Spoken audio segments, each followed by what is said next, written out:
the Bourbon Bar? That is a great question because everybody thinks about that. When you're sitting there with your thoughts, you're definitely going, "Oh man, I wish I would have." How many different things? Welcome to the Bourbon Bar. This is LJ Marciano with Will Coonrod and our producer, Paul Kessler. The Bourbon Bar is all about generating thoughts, starting dialogues, and even perhaps learning something along the way. You are free to disagree, but please don't walk away offended. We're learning just like you and aren't here to offend. And of course, as with all media, nobody is forcing you to listen. Turn off the things you don't like, but be prepared to only understand one side of things. That was Her Majesty by the Beatles. And for this week, we are honoring Queen Elizabeth II, Her Majesty Queen Elizabeth II, who passed away this past week at 96 years old. We have a special guest here today at the Bourbon Bar. I'd like to introduce Jim Faulkner. Jim is a case manager from Washington, D.C., and we're going to learn more about Jim in the next hour. But for now, let's talk about bourbon. Bourbon today is Maker's Mark 101. Maker's Mark 101 is our signature red winter wheat bourbon whiskey batched for higher proof. So that brings Maker's Mark 101 to 101 proof. And here in Minneapolis, St. Paul, it's actually the middle of Saturday.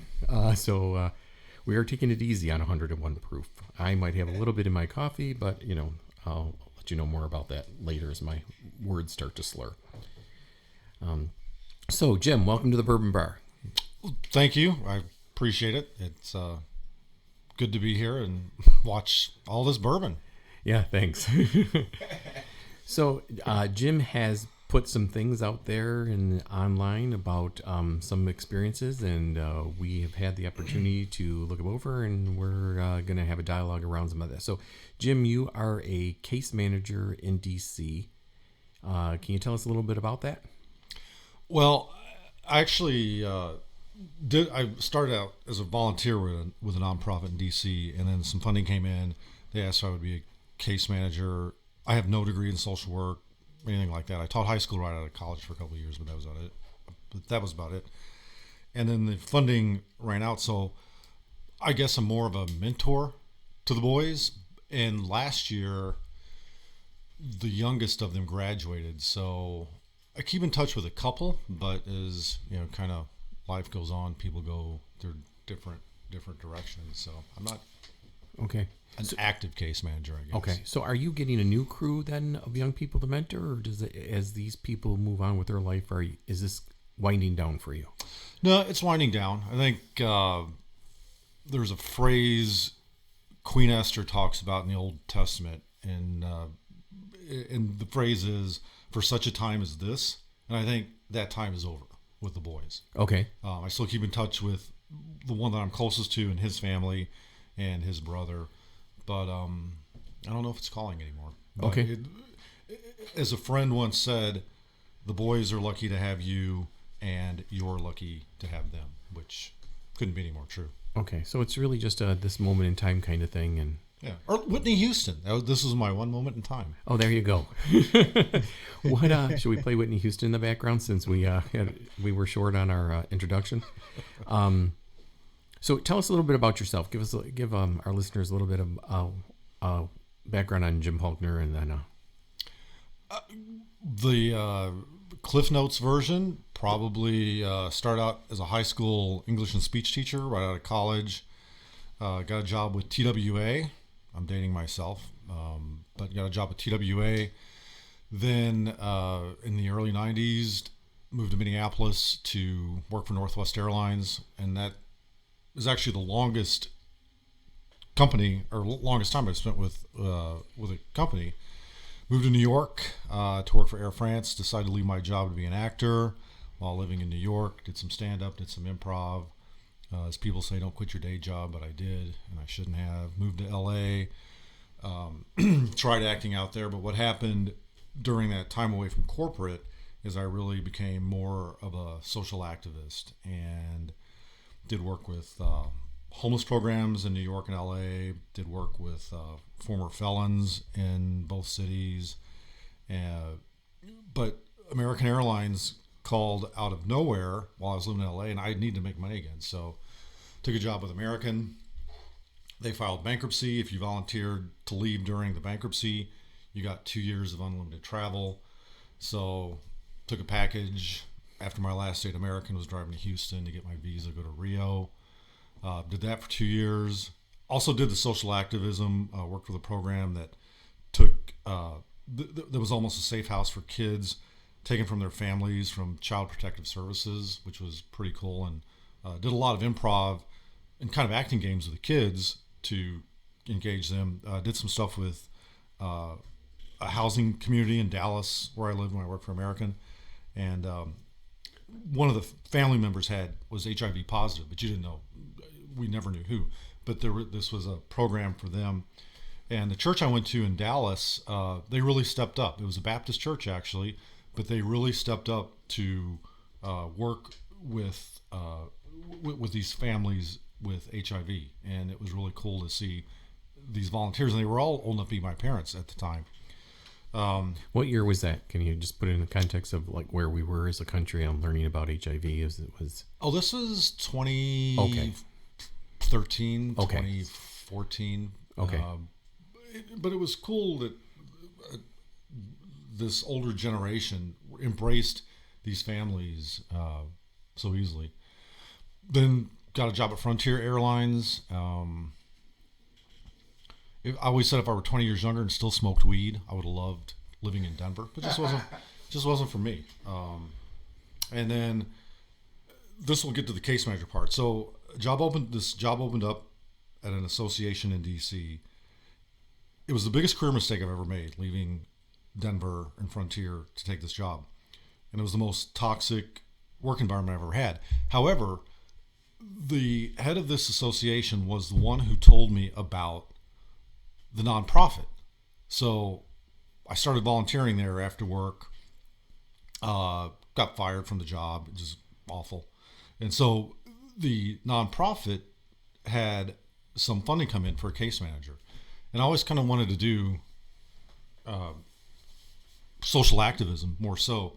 And that's how I got into it. And what really inspired me to work for this nonprofit, it was in an underserved community.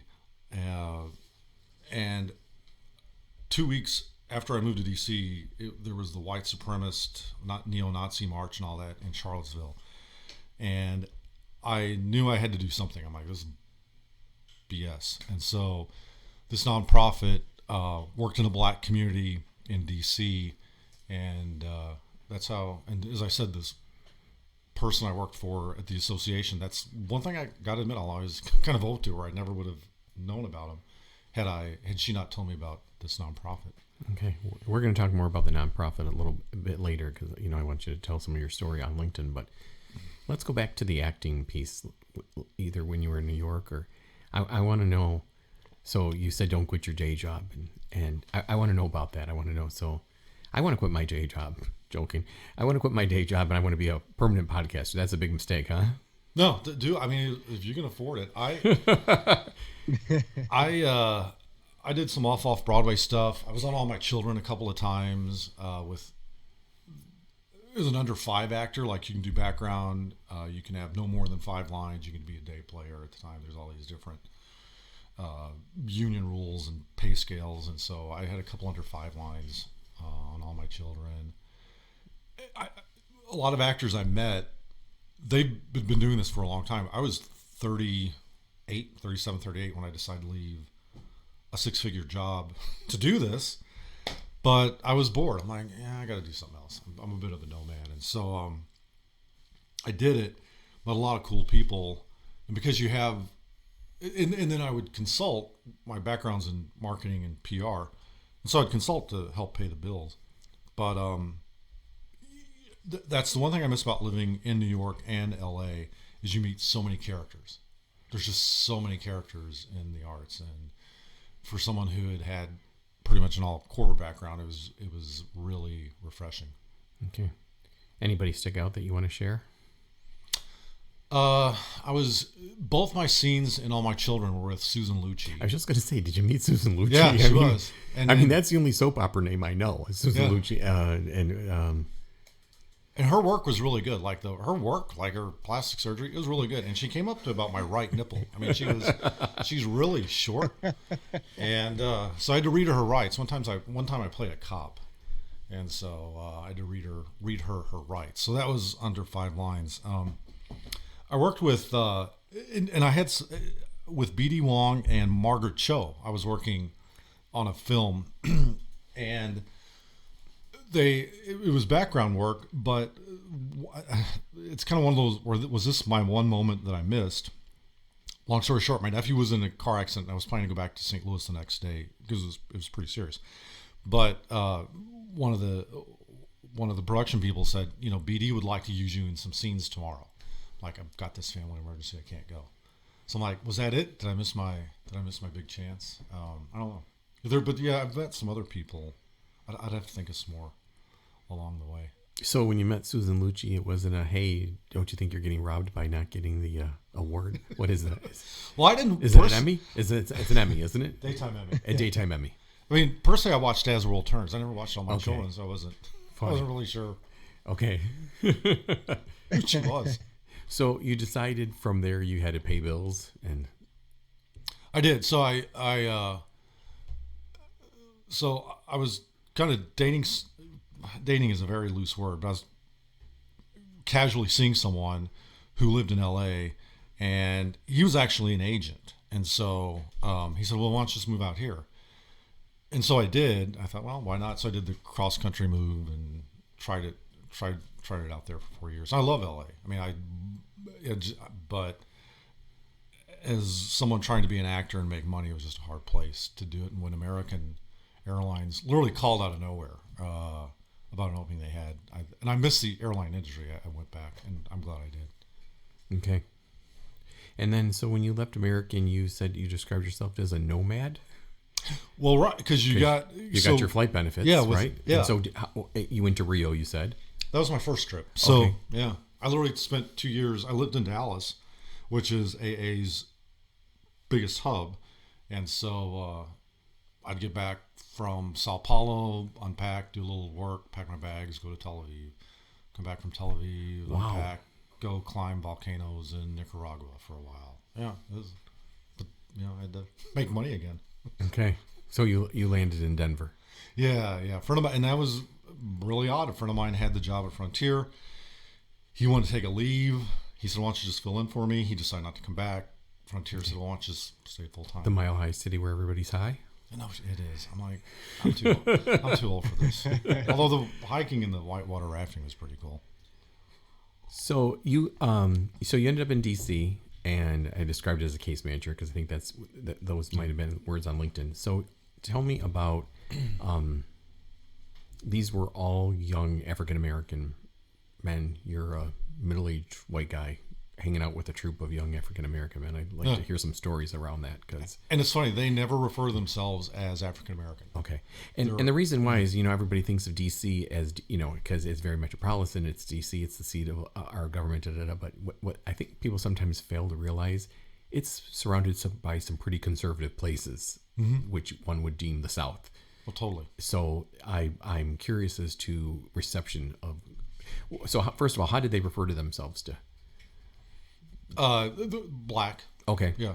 Yep. And it's funny. I would ask them because it's a very defined line, and the one I'm closest to, he's the one I can be the most. I can ask him anything, and he'll do the same thing with me. He'll say, "What's up, white man?" And I'll say, "What's up, BLM?" So it's kind of our joke with each other. But there's another friend of mine is Ethiopian, and I was asking Jakari, or the one I'm close to, I go, is he black? He goes, he ain't black. So I mean, there's a very, at least the boys, there's a very defined, there's very defined parameters. Okay. On who they consider. Okay, interesting. So they don't consider people from Africa black. Depends. Yeah. Okay. Yeah. Huh. I'm not sure what the parameters are. They use, and other communities may use different parameters. But okay. And that's one of the things I admire about the boys. They, a lot of times yes is yes and no is no, and they have their reasons, and I respect that they have thought out their reasons so clearly on whatever it is they believe. Okay. One of my favorite pieces of your writing was a reading about time they were near, was it a DMV? Oh yeah. And they used you as their, don't need to worry about it. I'm with the white guy. I thought that was a great line. It's a telling line, but I thought it was it's a great line. I would have them come over, and I broke the rules a lot. I broke a lot of the rules with the with the nonprofit. I'm like, I'm going to do what I truly think is right, because you really weren't. And I only started breaking the rules after the relationships were established, and I established a relationship with their moms. At first, it was always a text to their moms. Okay, we're gonna leave at 10 o'clock, and we're gonna go to IHOP, and then we're gonna go bowling, and we'll be back at 1 o'clock. After probably 3 or 4 months, they would tell their moms, okay, we're going to Jim's. Okay. Like it as the trust built, there was, their moms knew everything was okay. And so the boys were never supposed to come to a case manager or anyone's house. But after the relationship was built, whenever we did something, I wanted them to view it as a partnership. In other words, I'm not here to do it all for you. You guys need to bring something to the table. So I would say, okay, I'll get the movie and I'll get pizza. You guys go to Harris Teeter and get the drinks, or wherever you want to go get the drinks. So I wanted them to have some ownership in it. And that that would be the same thing. Like I would rent a van and we'd go ziplining, or one of the boys went to a college in Southwest Virginia, and we rented a van and did a day trip down to Radford, Virginia. That's a whole other story. So because they sent this kid who had never really left the hood, and the boys have said I can say the hood because I've asked them, well, can I say that? They're like, yeah, Jim. And so, and I wish I would have spoken up more about this, and I didn't, and that's one of my many regrets. But anyway, the nonprofit encouraged this kid who had never really lived outside the hood to go to this college in Radford, Virginia, where there is a Confederate flag on every Ford F-150. Oh, jeez. And there's a Save America, or whatever the latest MAGA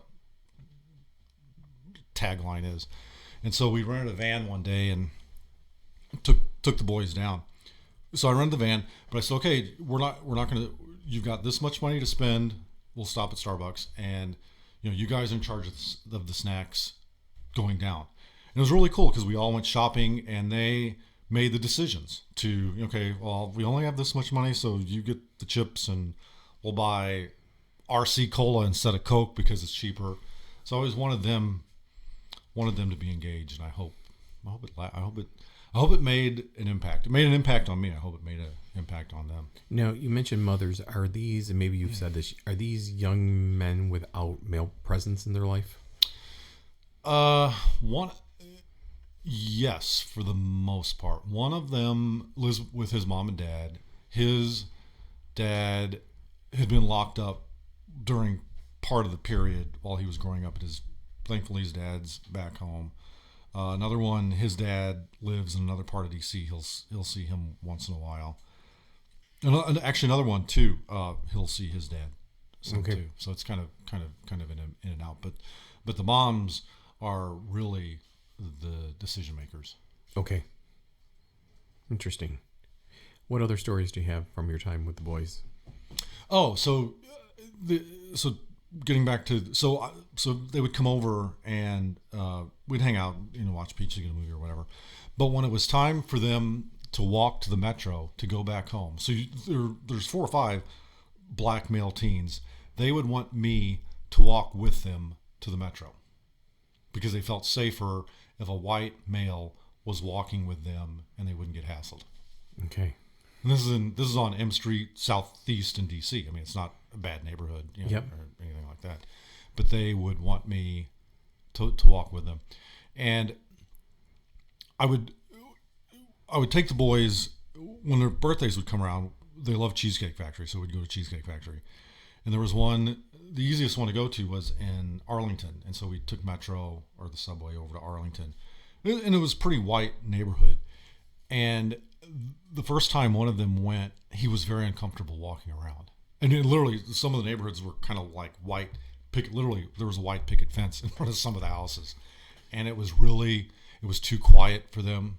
Okay. They were really, really uneasy. They're like, come on, Jim, let's go.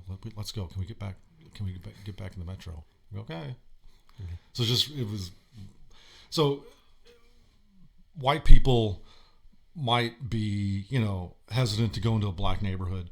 Well, black kids are just as hesitant. I mean, it's not, it's on both sides. It's on both sides. They're almost, they're almost as hesitant as anyone else, and people don't realize that. For fear of their safety, of a black kid's fear of his safety. I like you described in one of your writings, one of the young boys jumping on your back and then you walking in with giving him, a horsey back ride into a Walmart. And then, it reminded me of the story of the person who walks into the country bar who clearly doesn't belong there and everybody turns around. That's what, it's like all of a sudden life stops for everybody in that moment because they're like, okay, this doesn't hunt. What's going on here? Yeah, that was the day we were coming back from Southwest Virginia. It was probably 9:30, and we were still, 70 or 80 miles west of D.C. So it's the country. I mean, you don't have to leave.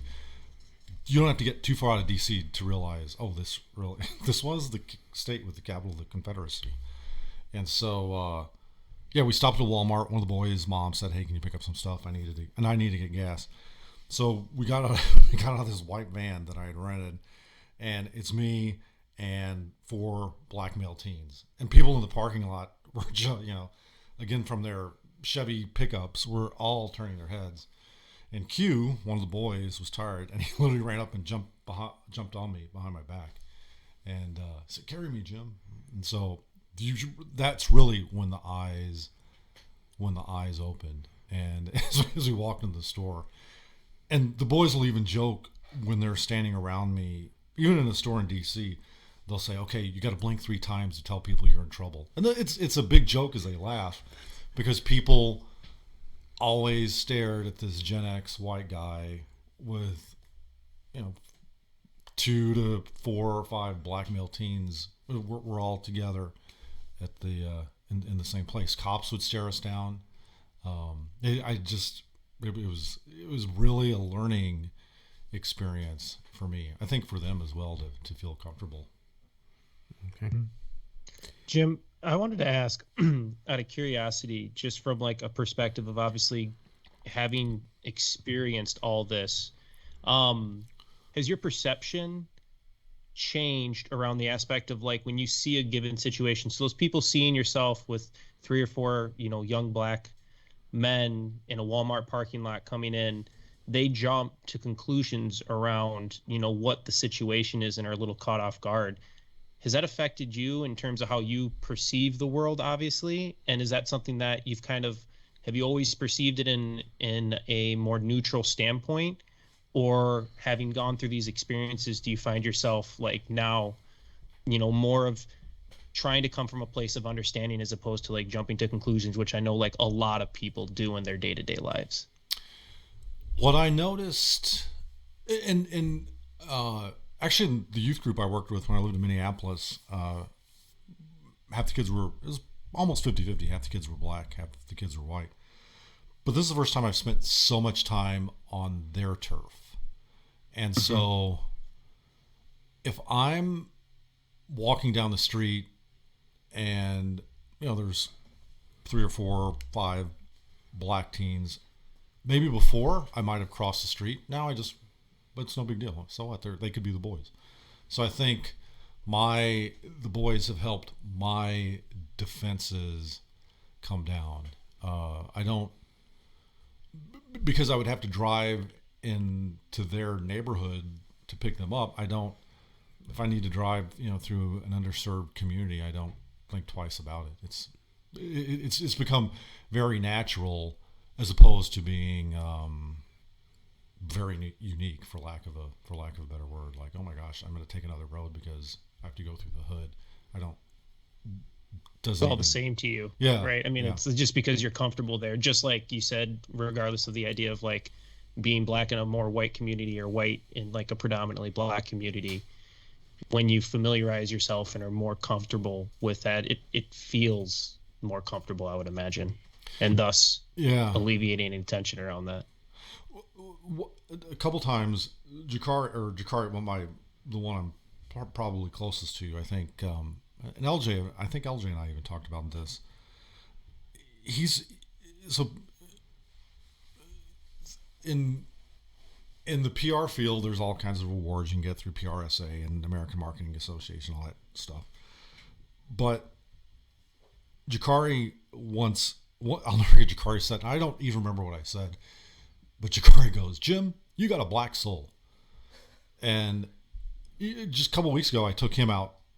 We went to Cheesecake Factory for his birthday. There's a new one in DC, so we went to the one in DC. And again, I don't know what I said while walking the metro. He goes, "Jim, you got to be at least 20% black."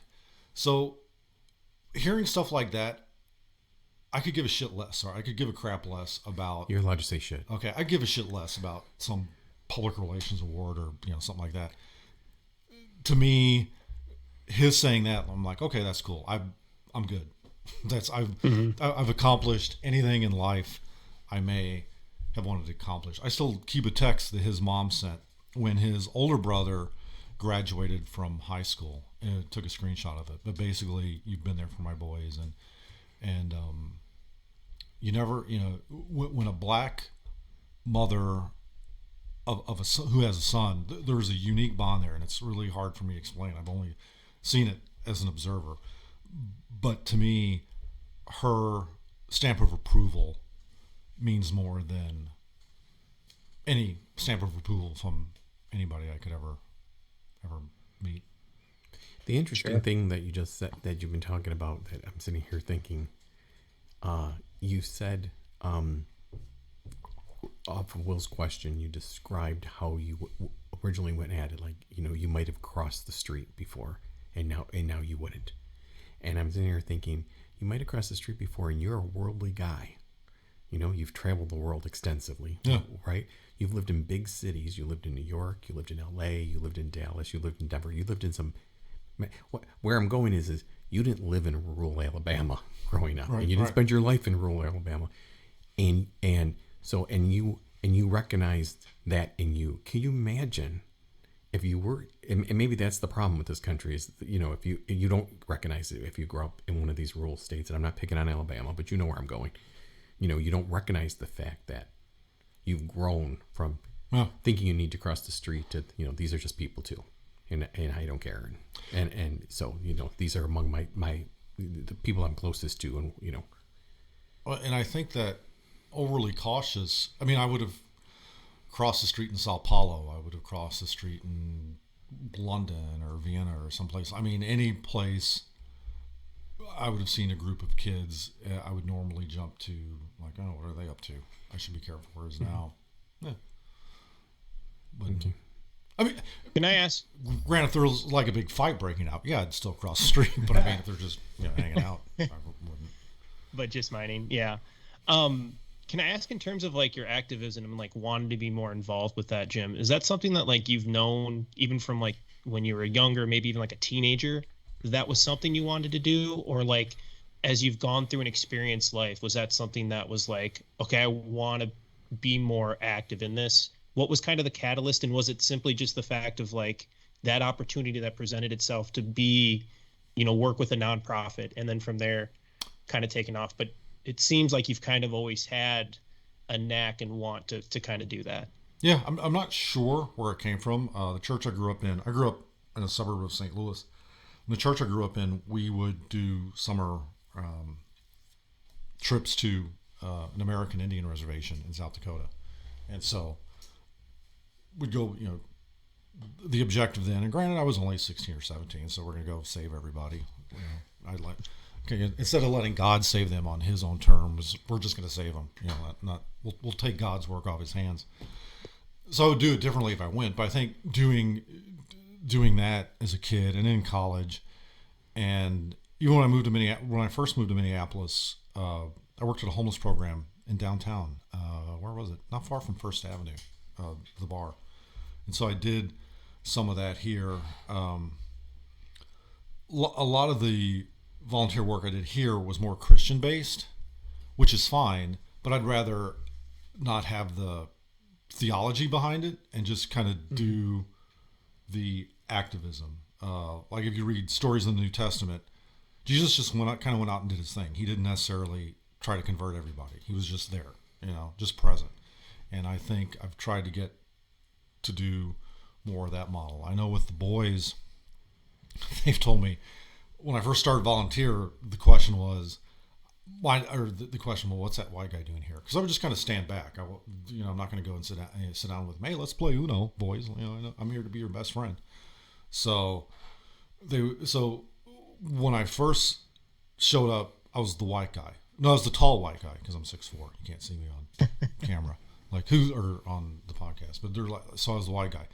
Then they knew. Then once they figured out my name, I was Jim the white guy because I was just the volunteer. And then once I was once I became their case manager, and then it was Jim. And to build a rapport with them, I tried to do it as a group. Like we all did something together. And then you build the group dynamic, and then you can build the one-on-one relationships. This one time we were together as a group, and I hadn't been their case manager maybe a couple of months, but we went out to eat, and Jakari, the one I've talked about, he didn't want, everybody else went to Subway. He said, well, can I go to Chipotle? I'm like, yeah, we can go to Chipotle. So the rest of us went to Subway, and then he waited with us, and we went in with him to Chipotle. But I was going to stay with the boys, and I gave him my credit card. I said, here, just go get what you want. And he said, are you going to trust a black man with your credit card? And I just put my hand on his shoulder. I said, yeah. And I think that was the breakthrough. And I always look for those opportunities to let the boys know that I trust them. And he's the one I was telling you about earlier that said, oh, you got a black soul and all that. So I always look for opportunities to let them know. Like their mom has my extra set of keys to my place in DC. And they'll when they would walk up to my place, and it's a really small DC row house and where I live, and the neighborhood's actually a pretty good mix. It's not all white at all, but people will stare when they see the boys walking up to my place. At first, I think now some of the neighbors know who they are, but when the boys would first come over, they got a lot of stares, they would say. Do you ever reflect on what the boys' lives would be like if you weren't in it? If their lives weren't, I mean, to pat yourself on the back, I mean, the impact you might have had on these young men's lives. You talked about the impact they've had on your life. I mean, I get that, but really to assess the impact they've had, the impact you've had on their life. I think Jakari's saying I'm 20%, I got to be at least 20% black is part of it. But this is the one idea that has come to me a lot. I wonder if, and I probably will never know in this life, I wonder if the times the boys have been with me might have been a time that kept them from getting shot and killed. I was at their house once, and their mom was really getting on one of the boys about being late, and he hadn't told her where he was, and he was still in high school at the time.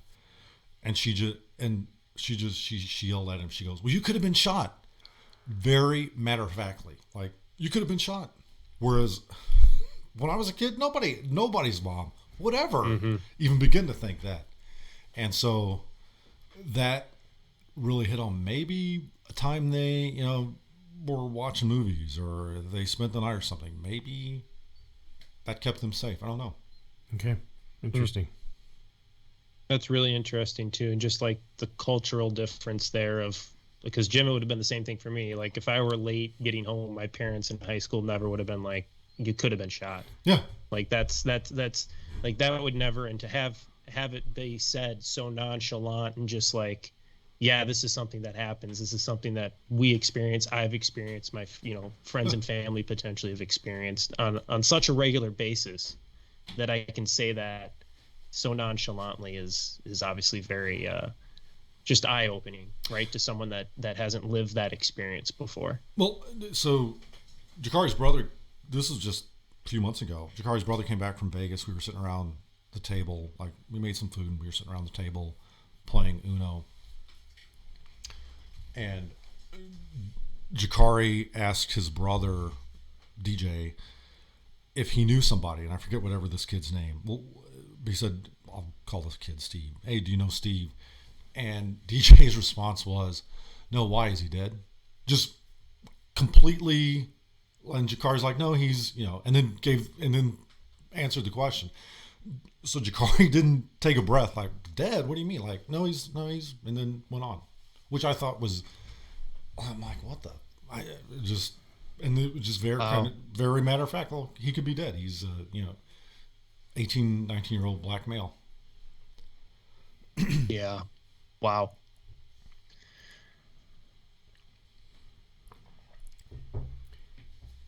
Huh. Yeah, I'm just thinking on that, like that, obviously, yeah. I mean, that is a great,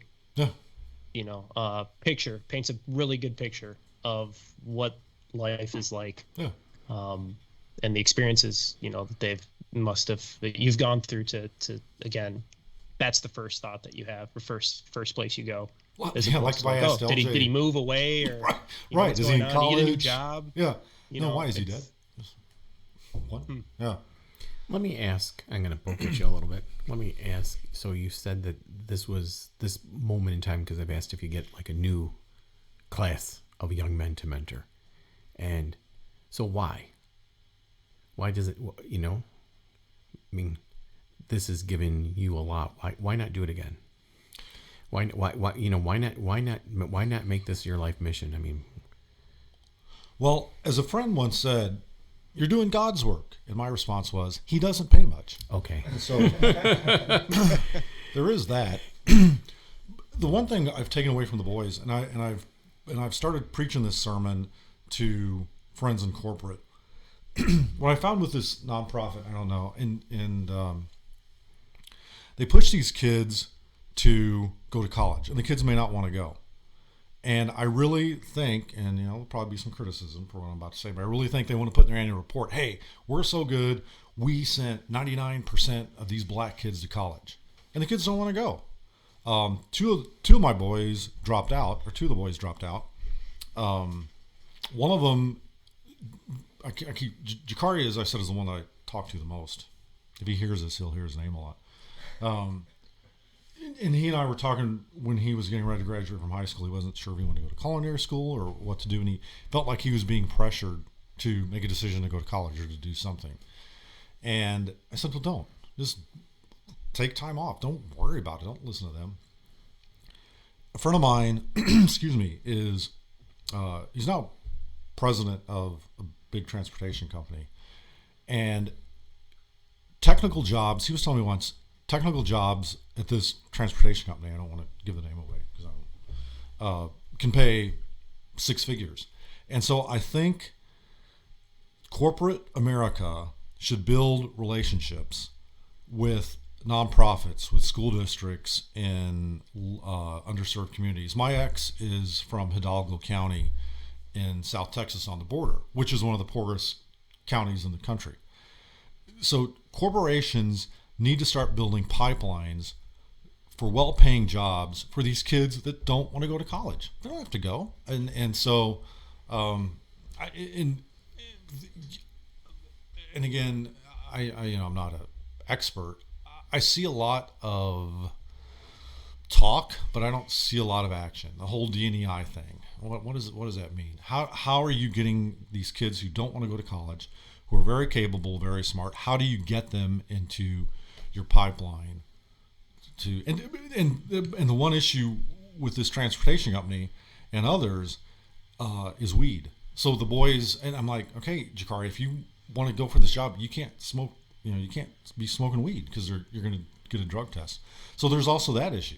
I mean, now that weed has become legal in so much of the country, and a lot of these well-paying jobs, you have to pass a drug test. What's the balance? And I don't know the answer to that. But I do think all of corporate America could do a better job of going into these communities and working through the schools or churches or nonprofits to build a pipeline. What would that actually look like on the ground? You mean the pipeline? The pipeline.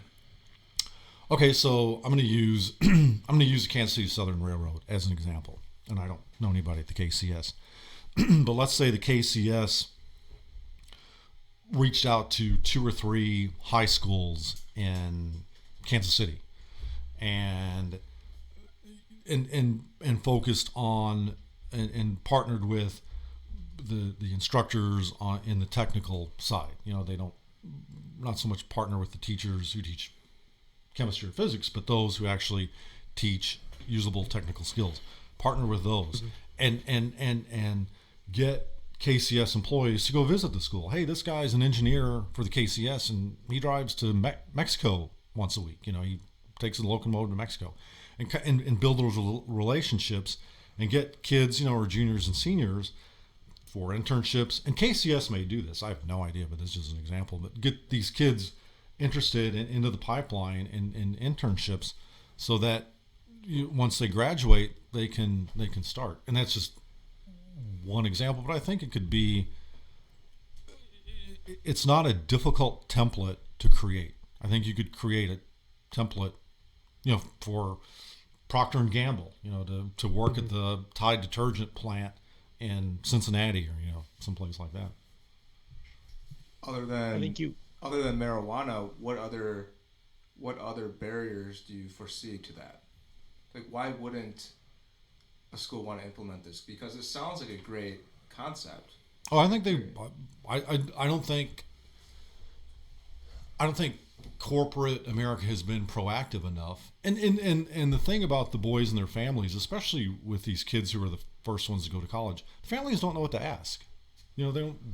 It's not that they're.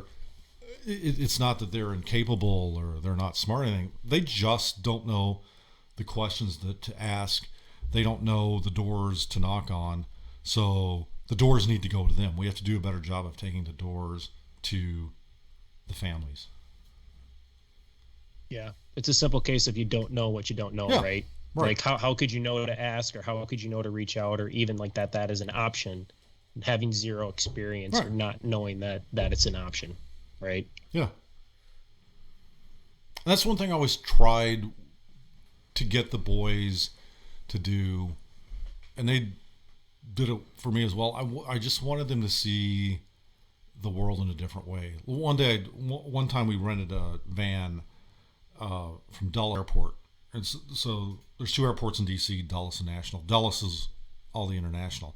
And so we stood and watched planes take off for a while, and I've got this app on my phone, and it tells you where the planes are going.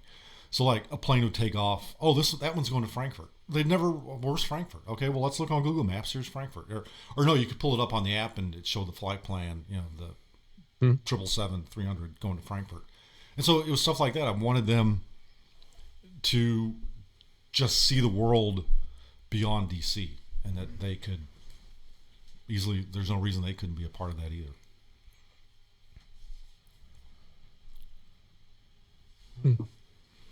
Is it time for the altar call? I'm done with my sermon. No, but I was going to ask you about that. What a great segue. Thank you.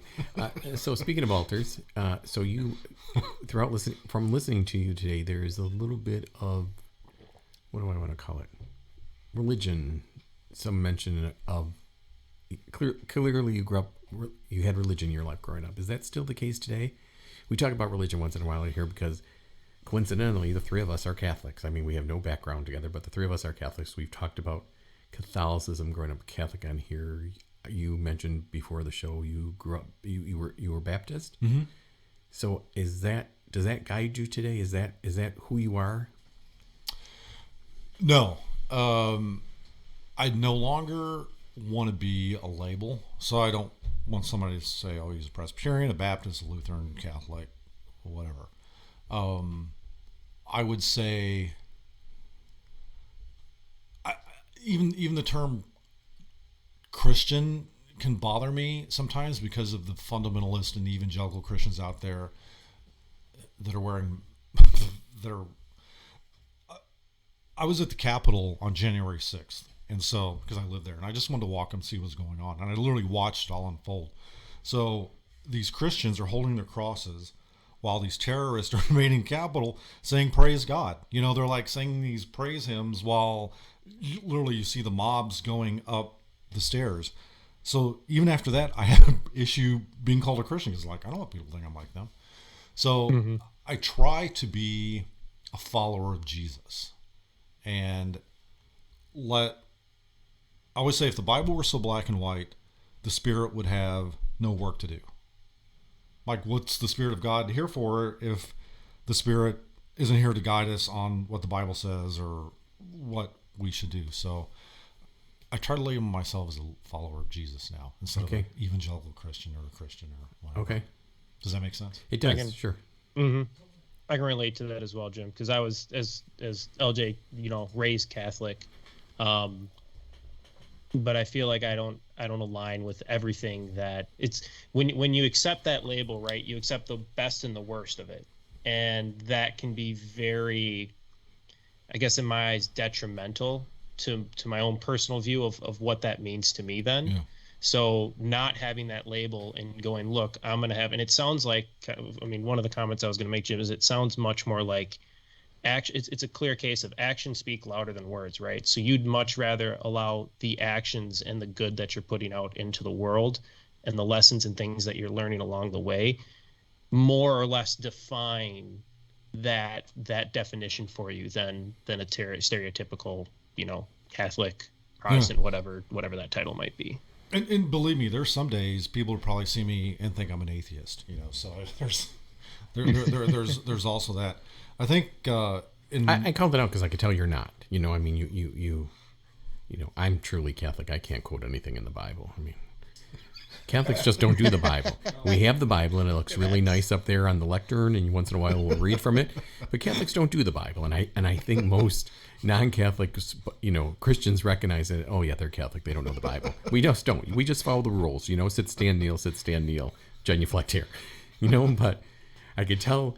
There's still some part of you that there's still a strong presence of religion in you, even though you don't want to categorize it.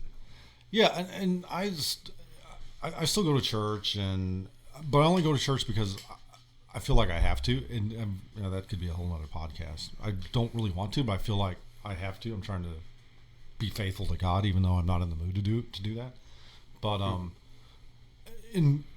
there's a passage. Early in, I think, the Gospel of Luke, Jesus says the purpose of his mission is he came to preach good news to the poor, give sight to the blind, relief to the oppressed. And so I kind of use his first sermon as kind of a guideline for why I do what I do. Well, thank you for that. I know it was in the Bible. I hope that didn't throw you off. No. And I'm sure I didn't get it right, but no. That's you did absolutely. There's no right or wrong. We're that's why you drink bourbon, to make it all right. And I'm for people here in Minnesota, one of the biggest things they do that's religious is go to the state fair. How's that for an awful segue? But it is. It is oh religion here. Yes. Yeah. And so we mentioned a few weeks ago that my family was actually coming to town to go to the Minnesota State Fair, which we haven't in a few years because of COVID, but we went this year. We were talking about, we've all lived in Minnesota, so we probably have all been to the fair. That's a fair statement. And so the fair did not disappoint. This past year, it runs up through Labor Day, 10 days up to Labor Day. And I think the attendee numbers were pre-pandemic levels. And, they did the typical thing where they were publishing the food. And for the record, my favorite food, and Will's really going to like this because he has a Duck Duck Gray Duck t-shirt, which somebody from non-Minnesota still does not understand the gray duck phenomena here because it's goose to us. But my favorite was actually from Bridgman's Ice Cream, and it was a gray duck sundae. And it was a sundae made with licorice ice cream because it turns the ice cream gray. And so I'm a big licorice person, And my favorite food this year was actually the gray duck sundae. Is that a traditional licorice flavor, or that's not black licorice, right? It's black licorice. That is licorice. Black licorice is licorice. I do you've not said that understand before. you I guess people that's who fair. are like red licorice and it's red. Red licorice is just candy. Licorice is licorice flavoring. It's black licorice. I feel like that's the New Yorker in you coming out. Really? Is that what it is? Yes. It could be the Italian too, because I think Italians like licorice. I think it's a big flavoring in Italy. Having lived all over, I've never seen any place with a state fair like here. Right? Channel 4 live from the state fair, live at 6. In Minneapolis and St. Paul are what, like the 15th biggest metro market in the country? Yeah. And yet it's like an episode of Green Acres. It is just those 10 days. Right, of the state fair. Even in Dallas, it was not like the local TV stations were not at the state fair. Like they might have a report, but like everybody's live, 93X, we're playing That's AC/DC. interesting because Texas is the biggest state fair in the country, and I think Minnesota is second. But the coverage wasn't. It was not like wasn't it's here? as embedded Huh. as it is here. Yeah.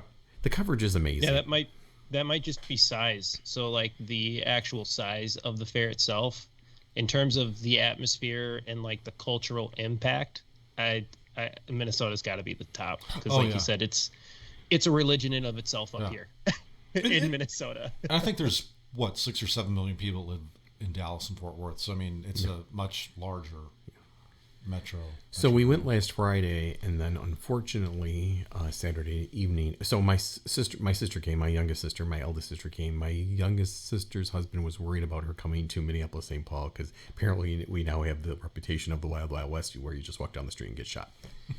And so he was thinking, because she's going to go to the Mall of America. We've had shootings at the Mall of America in the past month. We had some guy walking around with an AK a couple weeks ago. So it makes national news, and so everybody thinks, everyone's walking around with a gun these days. And so he was nervous for her to come here. She brought my nephew, and I'm like, oh, it'll be fine. We're going to the state fair. Well, don't you know, Saturday night, state fair, they had a shooting. And so they shut the fair down early. I mean, they closed it by 10. My son was actually at the fair during the shooting.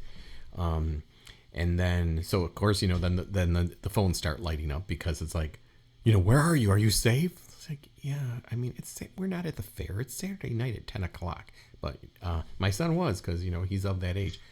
And then Monday, unfortunately, outside of the fair, on one of the streets that runs parallel to the fair, they had another shooting. Both were gang related. It wasn't terrorism. It was gang related.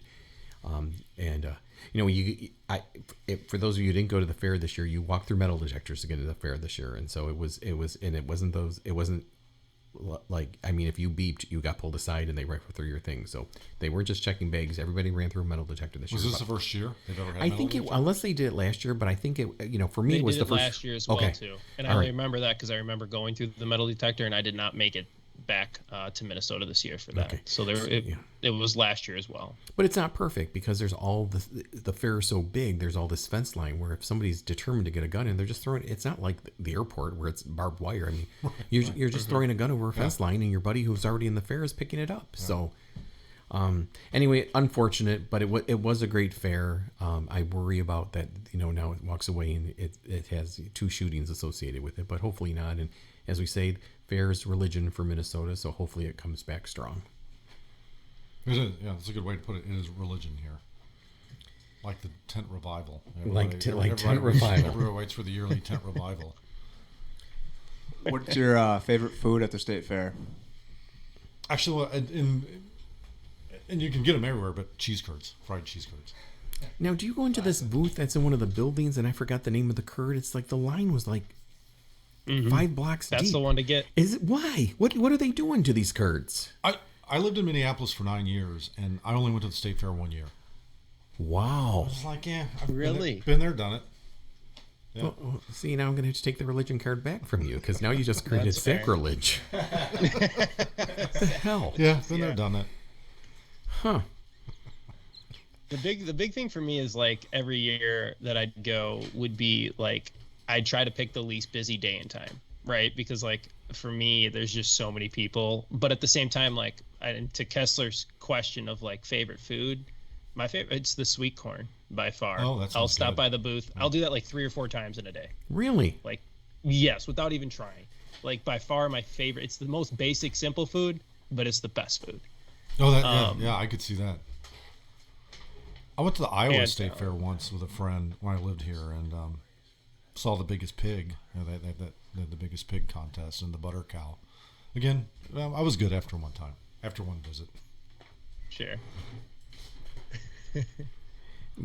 So for me, my favorite food, so I do the French fry thing outside the Midway. I get a shaved ice, and then also I go home with a bucket of Sweet Martha cookies, and I know people laugh about, they're good. But for me, I'm gluten intolerant.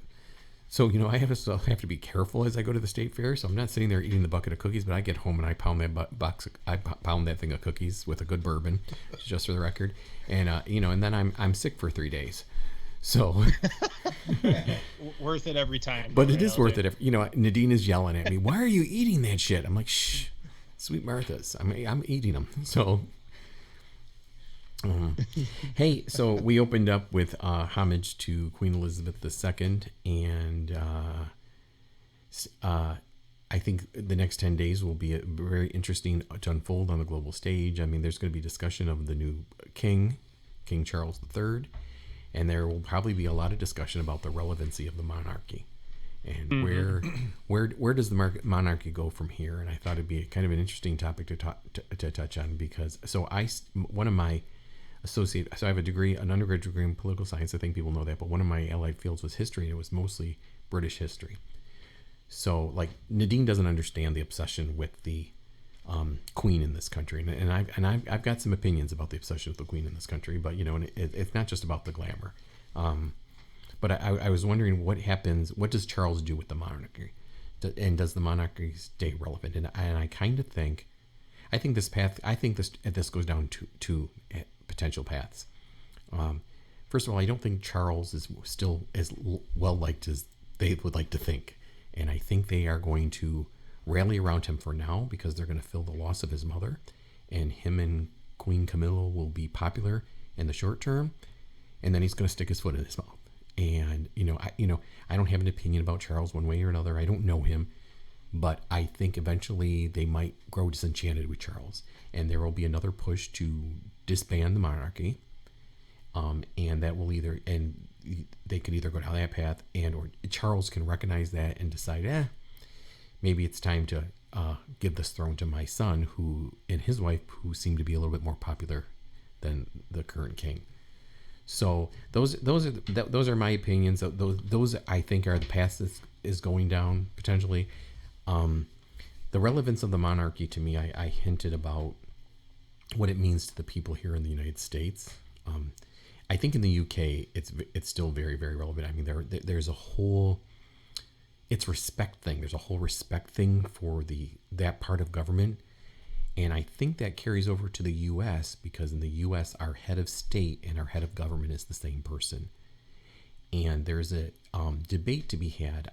Similar. Let's step out of England for now. We'll go to Canada. There's a debate to be had where you separate the head of state from the head of government. And because then you can be mad at the head of government.